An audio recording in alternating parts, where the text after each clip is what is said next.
Hey everybody, coming at you from out in the wilderness. And another exciting or semi-exciting video. And as usual, Nick is busy and my brother is busy. So I'm out here by myself. So today what we are going to do is, a lot of people know about a regular ground campfire. And then a lot of people know about a trench fire or a trough fire. And I've got to wondering the difference between the two. A ground fire, you can use it anywhere. But if there's high winds, it can get dangerous and blow away, blow sparks, blow embers, and it can also feed too much oxygen to your fire and burn it out quick. Now, a trench fire or a trough fire, it can control the amount of oxygen it gets in, and you can use it on a really windy day. Now, those are the benefits, the advantages and disadvantages of it. And today I'm going to set the two up, and we're going to go head to head to see if there's really any difference. And I'm going to try my best to have the same amount of water in the same pot and the same amount of wood, and I'm going to try to see which boils first, you know, how long, how much wood, how hot it gets. I don't know. We're just going to kind of look at it. That, and I've seen a lot of these trench fires done improperly. Well, I mean, they work, but there's a certain way that you got to do them to your benefit, and we're gonna do that. And I got a lot of other little odds and ends here that I'm going to show you that you may enjoy. So let's get this video started. First things first, let's get this backpack off, see what's inside it, because a lot of people like to see what all I carry. Now, I have a well-used USGI shovel or entrenching tool that I'm going to be using. So let's get this pack off and take a peek inside, see what's in it. Alright. Let's see. And it's been really muddy lately. I mean, it has rained and rained and rained and rained. So I have my ground cloth, small ground cloth that I use. Let's see here. Pan. Alright, here's a ground cloth right here. I'm gonna get the bigger of the two. And all this is it's part of an old,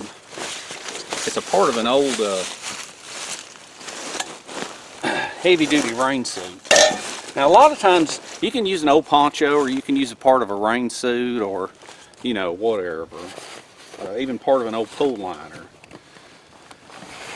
Alright, we have, let's see, there's that. I have the grill. We don't need that. Got my machete. I don't ever hike in with my machete. I carry it with my backpack, and then I get it out once I'm where I'm going. I got a folding bow saw. Let's see. Need that. Don't need that. Need this. Having trouble getting it out. And some water. Alright. I don't need the rest of that now. We have in here a Moore's pot. Now they stopped making these. These used to be carried by 4-Dog Stove. There's another company. These were made in America. And then there's another company that started making them in China and undercutting him big time. So I pretty much just couldn't compete. This we're going to try. This is a plasma lighter. I got my knife here. J.P. Peltonen, made in Finland. This knife is awesome. I'm going to use it a little bit. Look, it's got a little roller inside the sheath.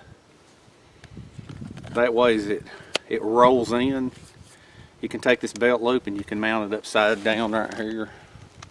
You can mount it on your backpack or your load-bearing vest. That's pretty cool. I added a belt loop so I can wear it on my belt. Let's see.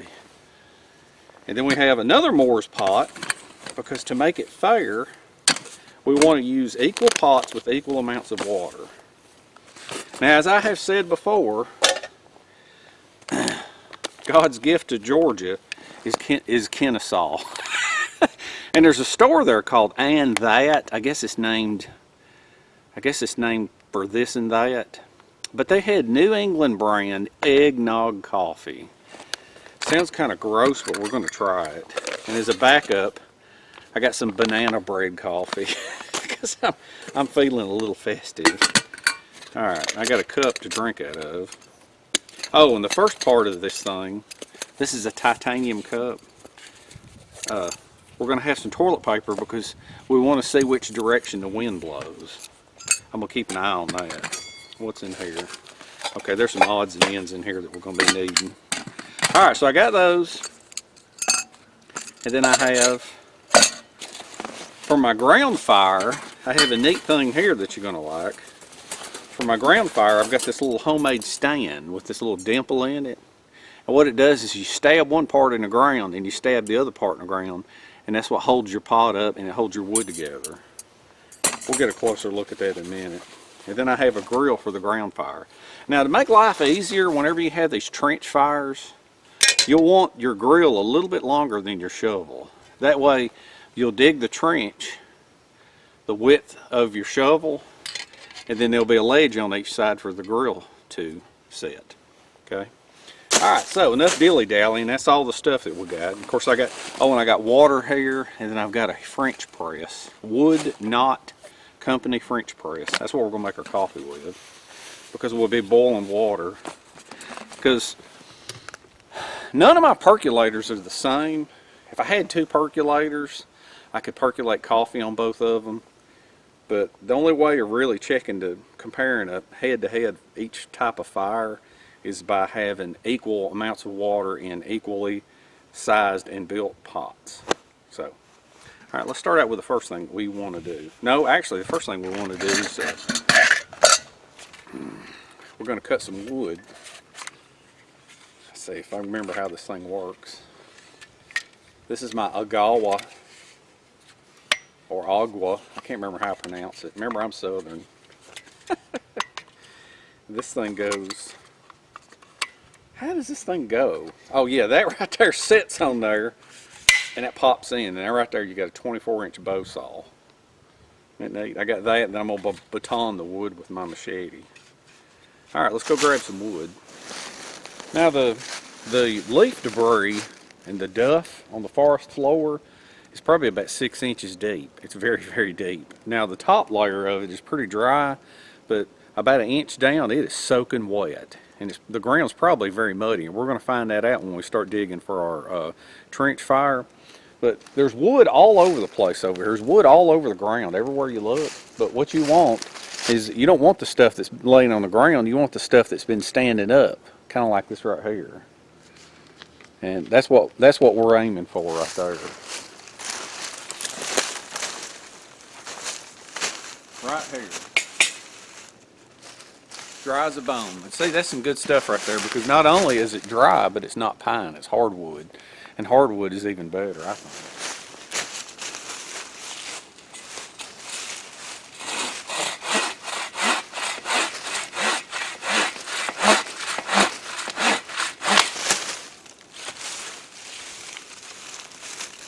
See, it's already dry, and it's already got a natural split in it. Makes it even easier to do.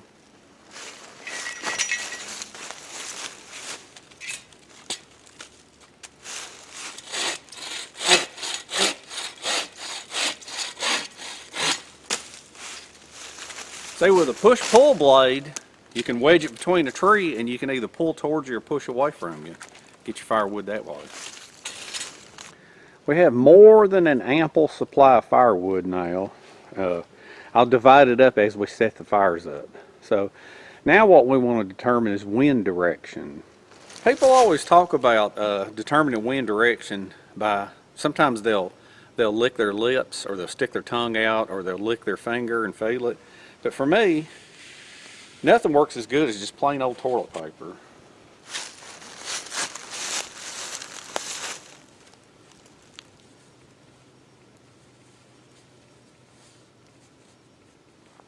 Because when you have the slightest breeze, your toilet paper will pick up on that. As you can see,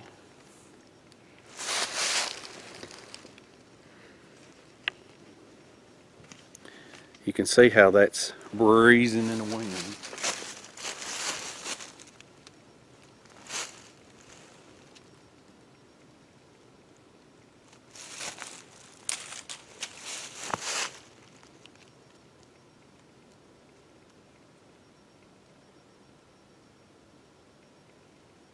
It seems to be pretty consistently blowing in about a 30-degree radius right in here. So I'm going to make the trench fire. You want the air going into the trench fire from this direction. You want it feeding in. So we're going to go right towards that dead tree right there. Alright.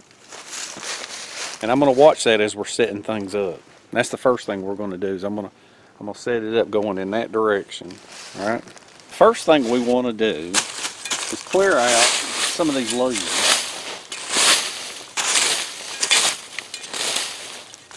Now, I don't know if it shows on camera or not, but there is certainly plenty of wet ground right here.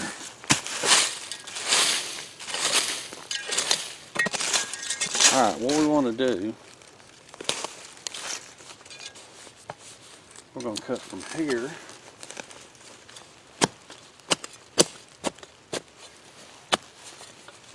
Try to mark our spot.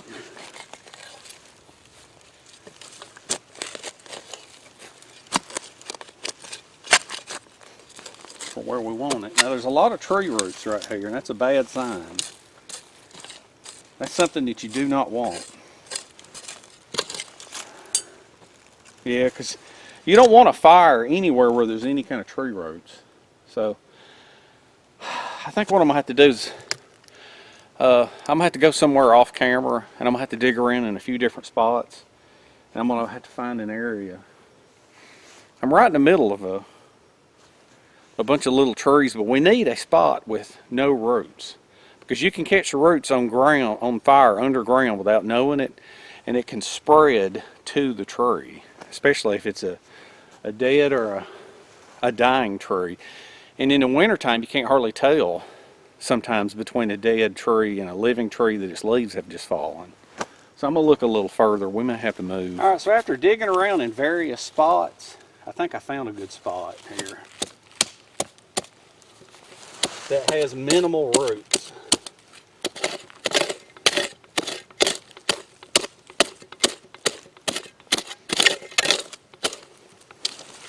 Alright, now I've got it aimed.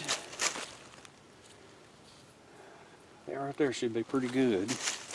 So I'll take my shovel off of the 90 degrees,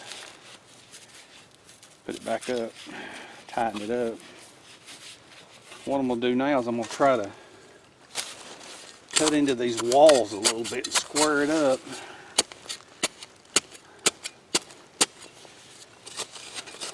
Alright, now you can put the dirt back here just like that. Let's put this here.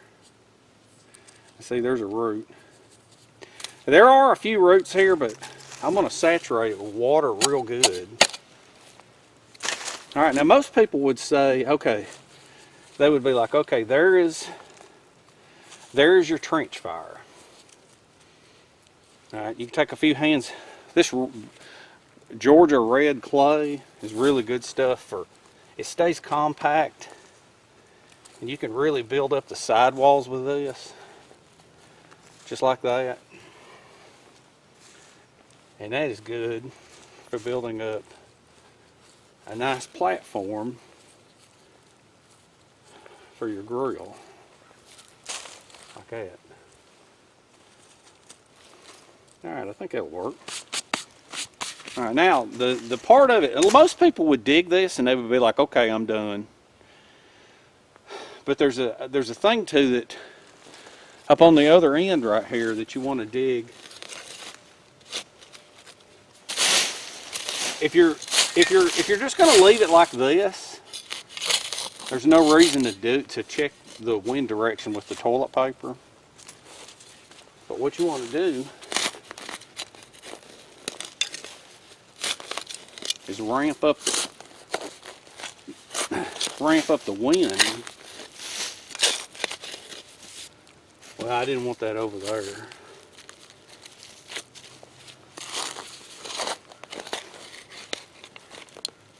This actually makes minimal difference, minimal difference, but it does help. Yeah, I think you can see this. You get the idea. There may be too many roots here. Yeah, see, the roots got worse as I go. But what you want to do, there's a root right there. Let me get that out of the way.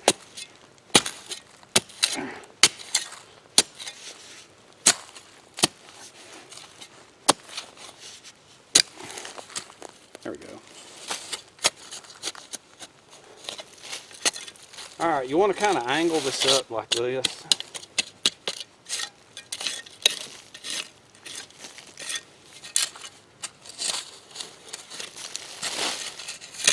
Like that. So that this wind, this ain't working out too good because these roots. This is another thing that you're going to wind up dealing with out in the woods, is all these roots. There you go.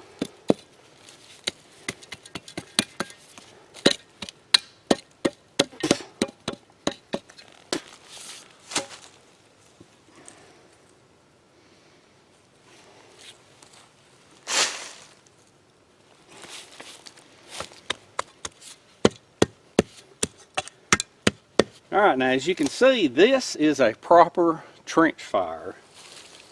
You're going to have your grill here, and you're going to have it to where the wind, no matter how minute the wind is, it's going to catch and ramp in here.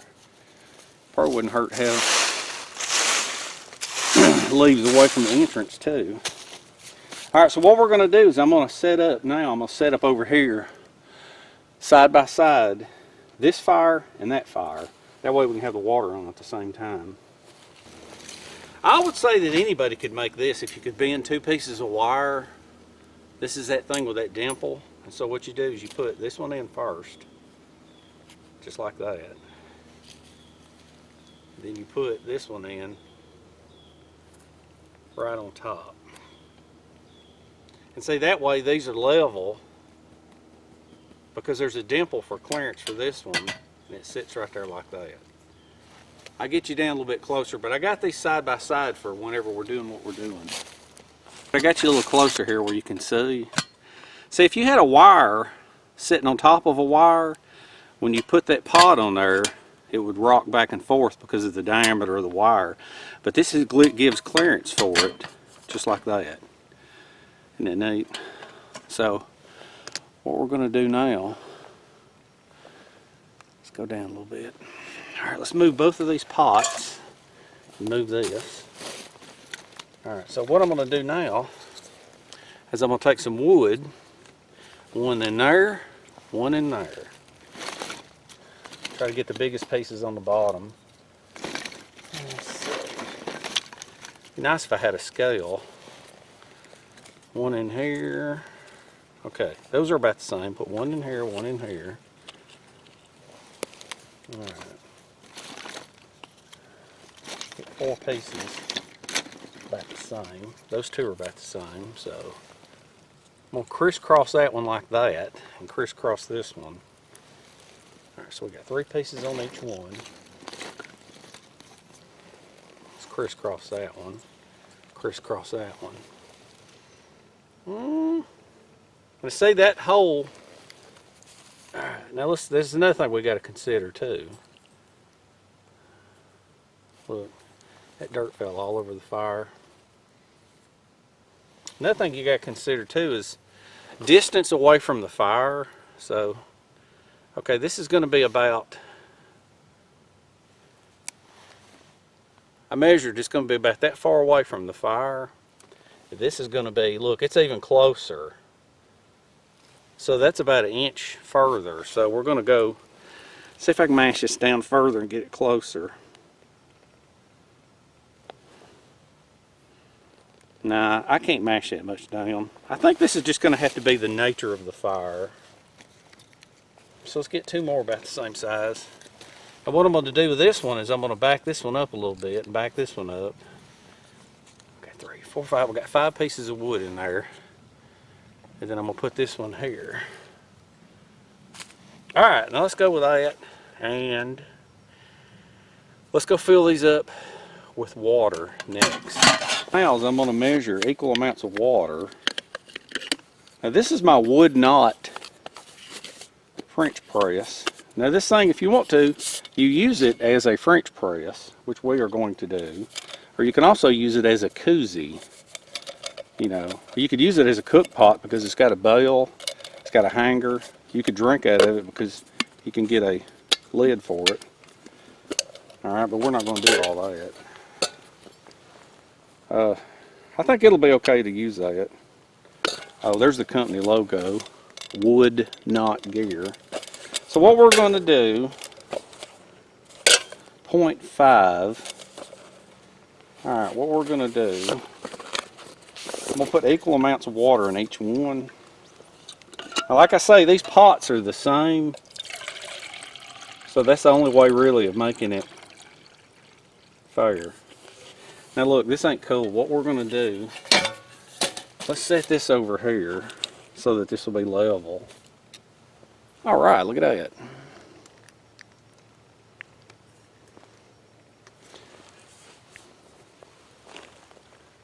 .5.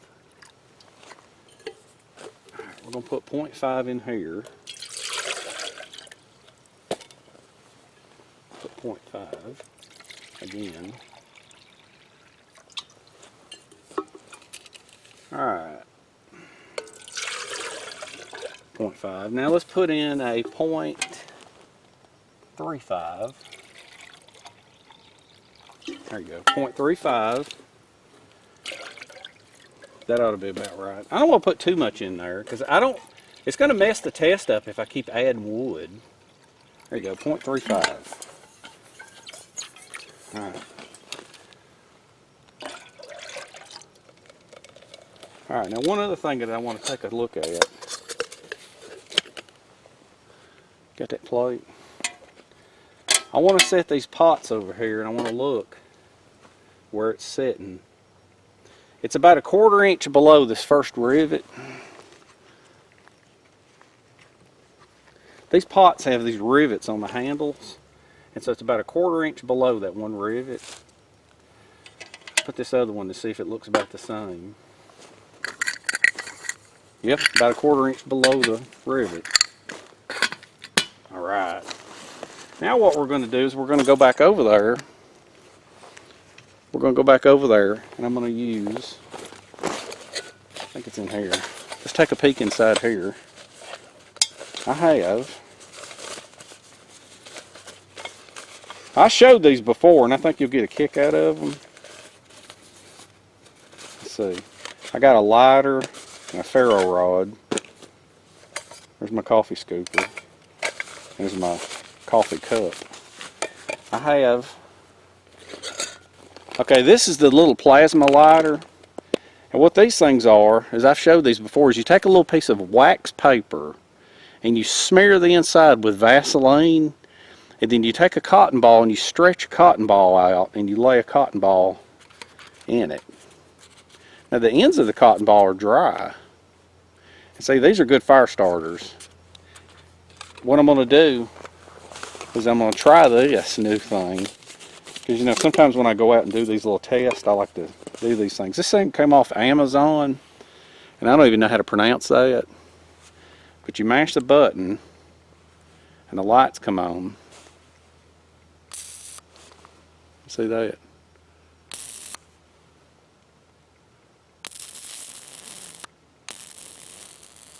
A little purple. So we're going to see what that does. Cut it off for now.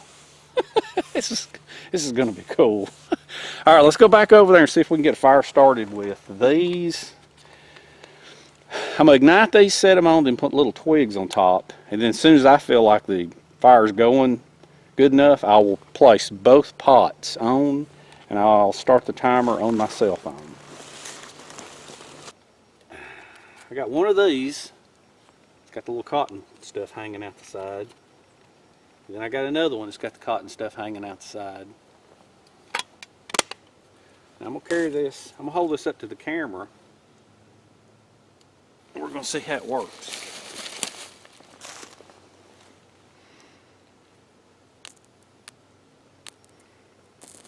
Woo, look at that. Instant. That's awesome. See if we can do that again. Instant. That little thing's a winner in my book.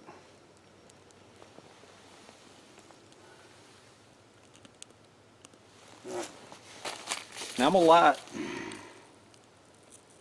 the other end.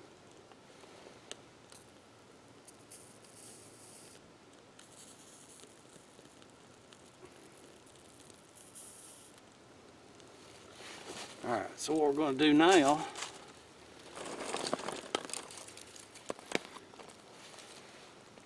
I got wood here. I got equal amounts so that I can set sticks on top without losing it.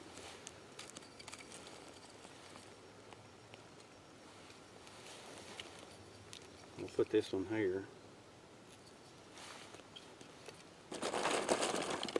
I'm going to put some small pieces on here. Now whatever wood I add to one of them, I'll add to the other one. Now see, this holds the larger pieces of wood together, but it makes it harder to get the smaller pieces in.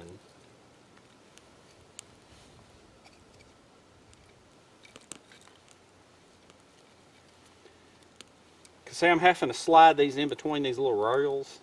This one, all I did is I threw it on top.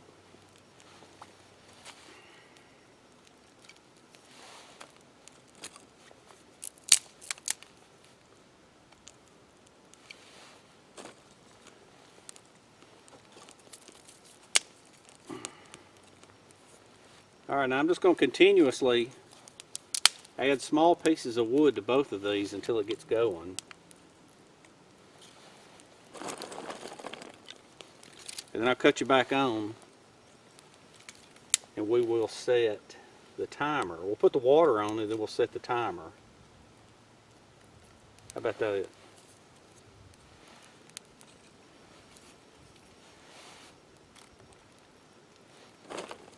Now as far as I'm concerned, this little thing here matched up with the wax paper and the cotton balls, that's a winner in my book. Alright, now to be fair, alright, one thing that I find odd is the wind was blowing this way, now the flames are going the opposite direction.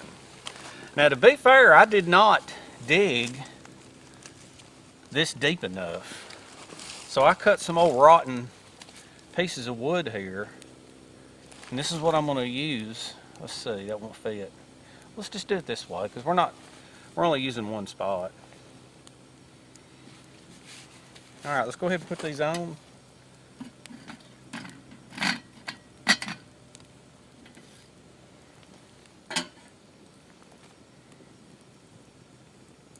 All right, now let's set the timer on my phone, if I can find it.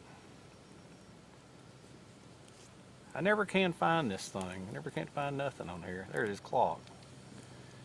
Let's see. Stopwatch, start. Okay, I just set them on now.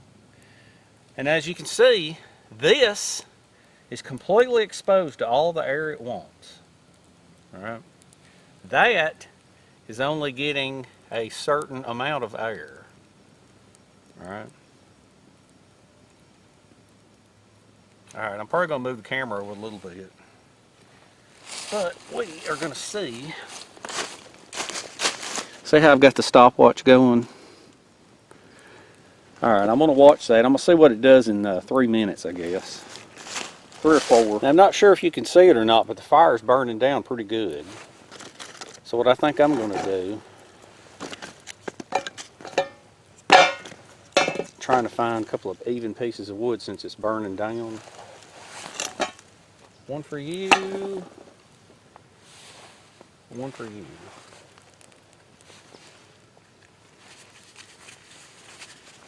I'll drop a piece.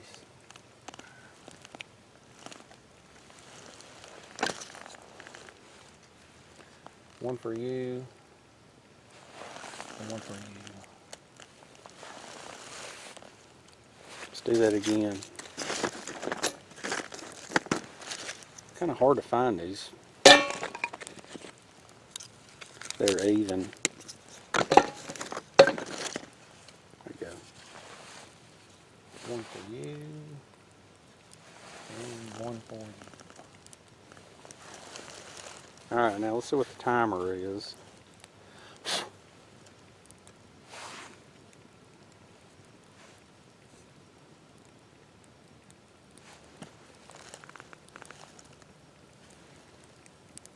Fixing to be 5 minutes.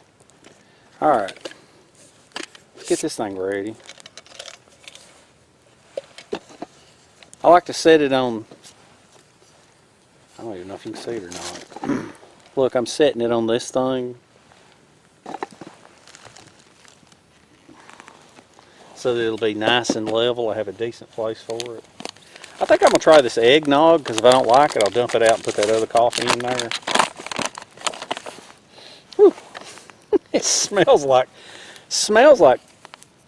juicy fruit gum. So let's put in 1 heaping spoon. Dump it in the bottom.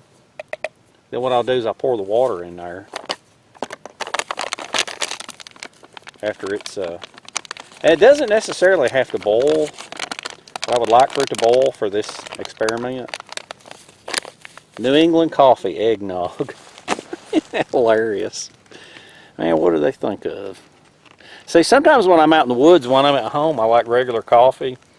And I'll drink it black, and if I don't like it, I'll put in creamer and sugar. But out here in the woods, it's either black or nothing for me. So sometimes this is the only area when I'm camping is where I'll take flavored coffee. Let's move that over. All right, we're fixing to hit the 6-minute mark. Let's take the lids off and take a peek and see what they do. Is it bubbling? Yeah, it's got bubbles at the bottom. Let's see this one. Not as many bubbles. Huh. Hey, let's pull this off for a minute so you can see.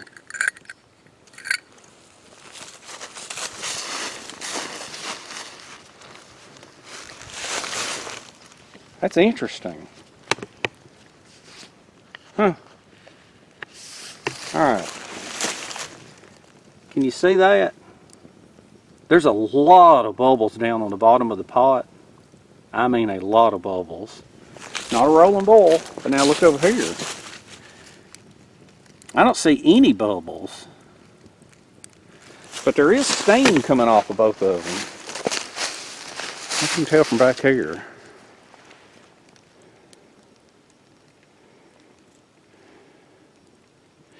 I think there's more steam coming off of that other one over there. Well, that's interesting. Still ain't no bubbles, and there's still a lot of bubbles. Now let's look at wood usage.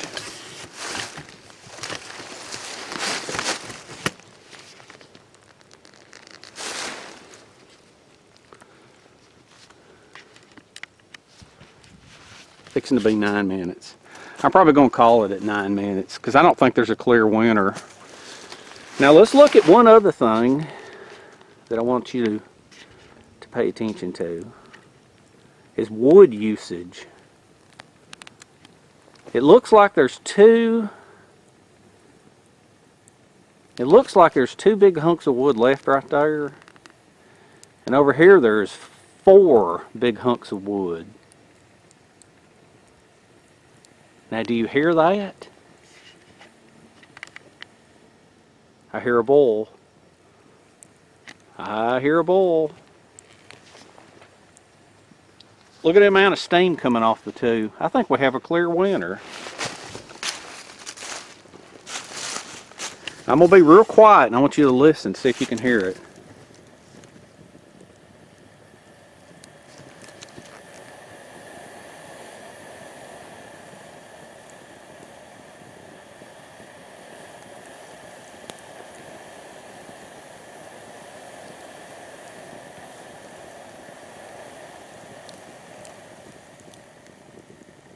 Did you hear that noise it was making? Like it was fixing to come to a rolling boil. Now listen to this.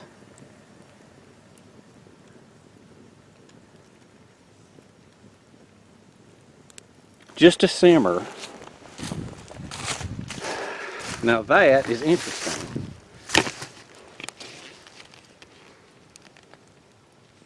I'm going to call the trench fire a winner. How about that? The trench fire is the winner. Now, I think if I continued to add wood to it, that would boil. Or if I put the lid on, I think it would boil. That's interesting. That is 11 minutes. Stop. There you go, 11 minutes. Let's just end it there. That's interesting. Now I'm not going to add any more wood. Let's put that lid on. Now my thoughts and observations are, say if you were going to simmer food, like if you were going to add some beans or some rice or something to the water or something, this over here would not come to a boil the way I've got it set up. Look at that, the camera's moving on its own. I forgot to lock it down. It does that on a hill. But this one over here will bring it to a boil. And this is a big advantage for on a windy day. Now something else. Most of this wood is burnt up. And this right here has still got a lot of the wood left, a lot of the large pieces. So I was thinking this would regulate the oxygen, but it's not. It looks to me like this is actually feeding the oxygen, because the wood's not all burned up here, but it is burned up there. It's pretty interesting.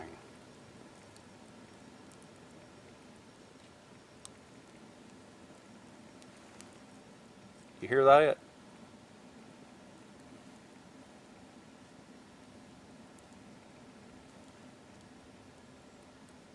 I think it's fixing to come to a boil. That toilet paper is blowing the wind in the other direction now.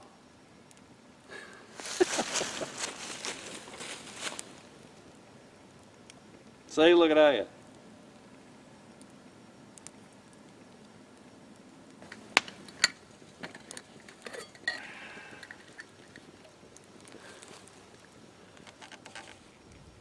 A lot of steam in there. No bubbles at the bottom. Let's look at this one. Oh, look at that. It's bubbling. There you go. That's bubbling. Well, it was a minute ago. We have a clear winter. We have a clear winter. Rock on. Now these Nomex flight gloves that I'm wearing, they're flame resistant, but they're not really heat resistant. So I like to use the leather on here. So let's pour this in. 0.5. Alright, let's put this on.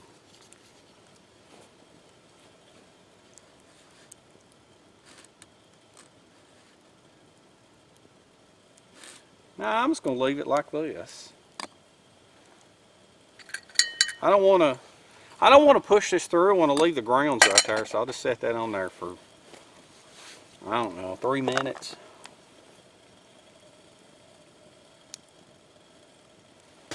Yeah, resume 11. Alright, I'll use my timer, and in 14 minutes I'll pull it off. We'll see what 3 minutes does. Nah, 4. We'll go 4 minutes.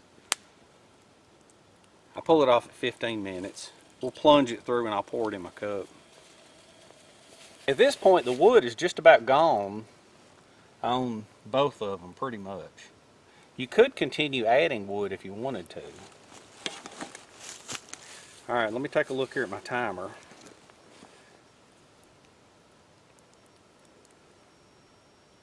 Another minute and a half.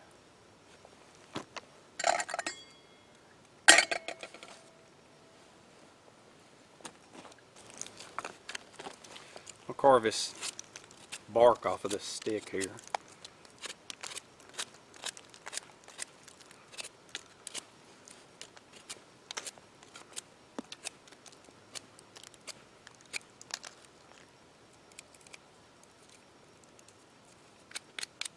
Fresh carved stick's the cleanest thing in the woods.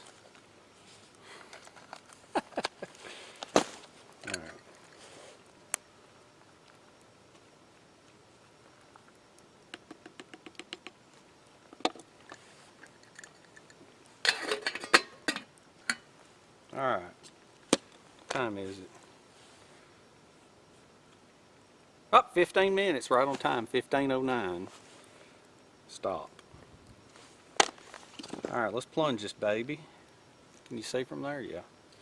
It's got that screen in it like any other French press.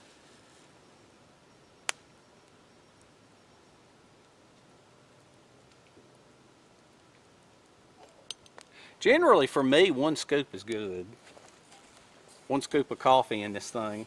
I run it up to that 0.5 mark. Alright, now let's see. Let's see if old Dave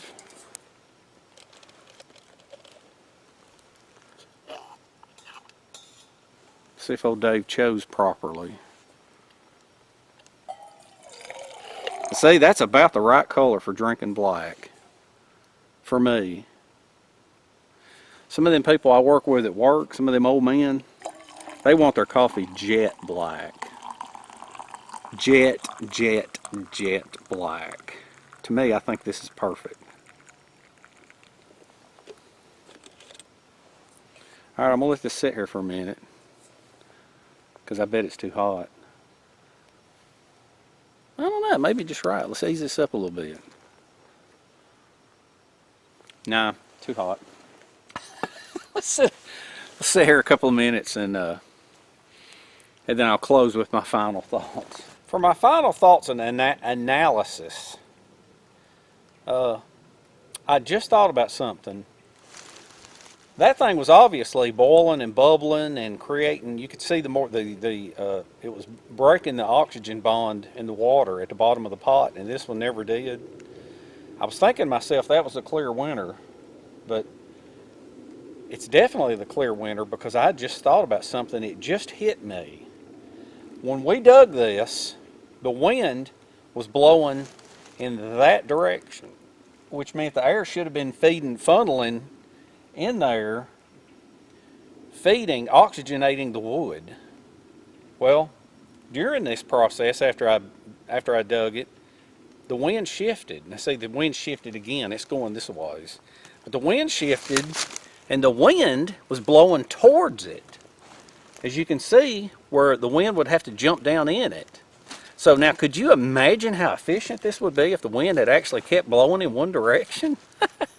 And then, of course, the other thing I got to thinking about, when you got a fire like this, it's got those walls of dirt, all the heat is rising up, and not only are the flames hitting the pot, but all that heat is rising up.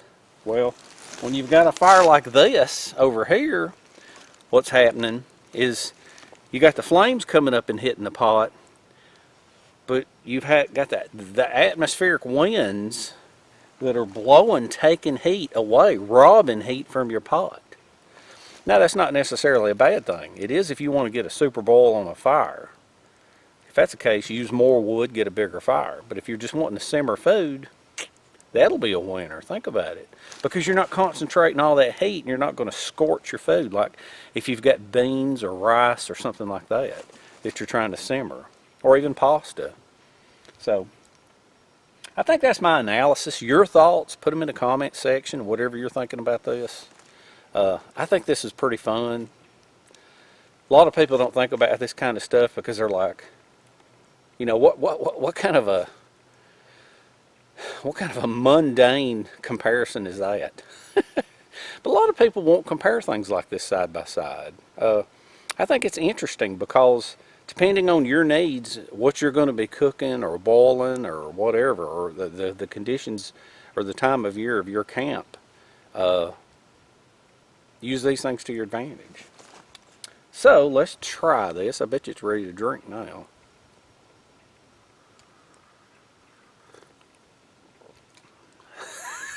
Yeah, it tastes just like it smells. You know what it tastes like? It tastes like coffee that somebody has put Wrigley's Juicy Fruit gum in. That's exactly what it tastes like to me. So, anyway, I had a heck of a lot of fun with this. I think it was great. I love hanging around out here on my days off. You know, it's hard. It's hard to time days off with my brother or Nick, and it's even harder to, you know, actually have overnight camp trips with either of them. I don't know, everything's just so busy. But anyway, life's busy, things happen. Every second you get spending with your friends or your family, you know, enjoy life, do what you can. And in the meantime, we shall see you in the next one.